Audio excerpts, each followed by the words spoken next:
But then there was no competition for banks during the Depression era. Banks had the financial system virtually all to themselves. There was a fledgling securities industry. There were no hedge funds. Insurance companies did not compete with banks. So why is it that at this point we are suffering a serious financial crisis because of competition for banks when we had just as serious, in fact a more serious financial crisis in the 30s when banks didn't have any competition and there was still a banking crisis? Well, if deregulation and excessive competition between banks and others did not cause the current crisis, what did? The commonly accepted cause of the Great Depression is government policy, particularly the actions of the Federal Reserve in tightening rather than loosening the money supply and credit. It is my view that the U.S. government's policy is again responsible for the worldwide financial collapse. Let's begin with some of the numbers that are not particularly well known even now. There are 25 million subprime or other non-prime mortgages outstanding, with an unpaid principal balance of over $4.5 trillion. When I speak of subprime mortgages, I'm referring to mortgages made to people with blemished credit and low scores on the measures that are used to estimate credit quality. When I speak of non-prime mortgages, also known, and I'll call them during this because I have a habit of doing it, also known as Alt-A, those are mortgages that are one step below A or prime mortgages. These mortgages have adjustable rates, no or low down payments, negative amortization in many cases, or were made to people who did not have jobs or income, or at least their statement about their income was never verified. Many of these people were not intending to live in the homes they were buying, but were investing or speculating in housing. 25 million subprime and Alt-A loans amount, in case you don't know, to about 45% of all single-family mortgages in the United States today. These subprime and Alt-A mortgages are defaulting today at unprecedented rates. As they decline in value, so does the capital and the financial condition of every bank and financial institution that is holding them. This includes not only U.S. banks and U.S. financial institutions, but banks and other financial institutions around the world. More than any other cause, the sharp decline in the value of these mortgages, starting at about 2007, accounts for the worldwide financial collapse we are now experiencing. Financial institutions around the world invested in these mortgages, usually in the form of mortgage-backed securities, because they believed that Americans always pay their mortgages. And this was certainly true when almost all mortgages were prime, what are called prime mortgages, made to people with jobs who had down payments and at fixed interest rates for 30 years. Some projections of foreclosure, well, let me say this, even in the worst downturn, the foreclosure rates in the United States never got beyond 4%. Some projections of foreclosure rates in the current downturn are 30%.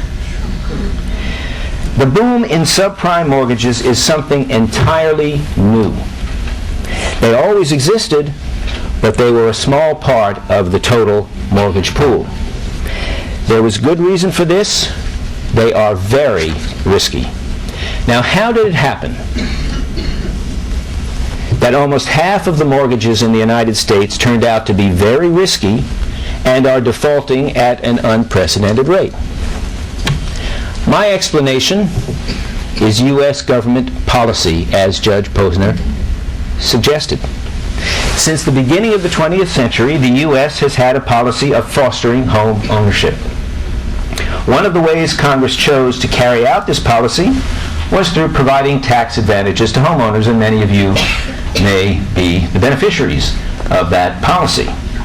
But there was another way, and that was through forcing companies over which Congress had control to make loans that they would not otherwise have made. Here we come upon Fannie Mae and Freddie Mac and the Community Reinvestment Act. I'll start first with CRA, the Community Reinvestment Act. This law was first adopted in 1977 and applied to all insured banks. Originally, the CRA just required banks to show that they were making an effort to lend to all people in their community. But in 1993, the Clinton administration revised the CRA regulations to make them more like a quota system than a process system. The new regulations said that banks had to make the loans, not just try to find the borrowers. Many of the communities served by banks contained borrowers who had blemished credit or no money for down payments or did not have steady jobs or incomes. They did not excuse banks. This did not excuse banks from making mortgage loans to these groups. They were directed instead by the government and by the regulators to use what were called flexible underwriting standards. The bank regulators were supposed to enforce these rules. In effect, they were co-opted. Loans they formerly would have criticized, they now had to consider good loans. Here's a comment by the chairman of a local bank in Colorado, where I happen to live. And it says, this is about CRA, and he says, this is in a letter to his shareholders, under the umbrella of the Community Reinvestment Act, a tremendous amount of pressure was put on banks by regulatory authorities to make loans, especially mortgage loans to low-income borrowers and neighborhoods. The regulators were very heavy-handed regarding this issue. I will not dwell on it here, but they required our bank to change its mortgage lending practices to meet CRA goals, even though we argued that the changes were risky and imprudent. CRA did not produce a large number of subprime loans, despite its applicability to all insured banks. What it did was start the process of degrading the quality of mortgage loans.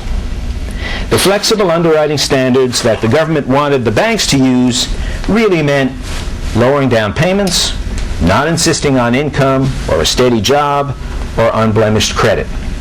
The low-quality mortgages that were required by CRA and approved by the bank regulators gradually spread to the rest of the market. The vehicles for spreading these non-standard and flexible terms were Fannie Mae and Freddie Mac. They were and still are the 800-pound gorillas of the housing finance market. In fact, writing or speaking about housing policy in the United States without noting the central role of Fannie Mae and Freddie Mac is like describing Hamlet without the Prince of Denmark. So let me explain what they are. Fannie and Freddie are, or were until they were taken over last September because they were insolvent, shareholder-owned companies listed on the New York Stock Exchange that were chartered by Congress to perform a government mission. The reason Fannie and Freddie were so important is that they had access to enormous amounts of money. This is because they were seen in the markets as backed by the government. There were many reasons for this, but in my view, one fact more than any other was important. They were chartered by Congress, and they were supposed to perform a government mission. No one in the markets believed that under those circumstances the government would ever allow them to fail. Their government backing enabled them to raise funds very cheaply.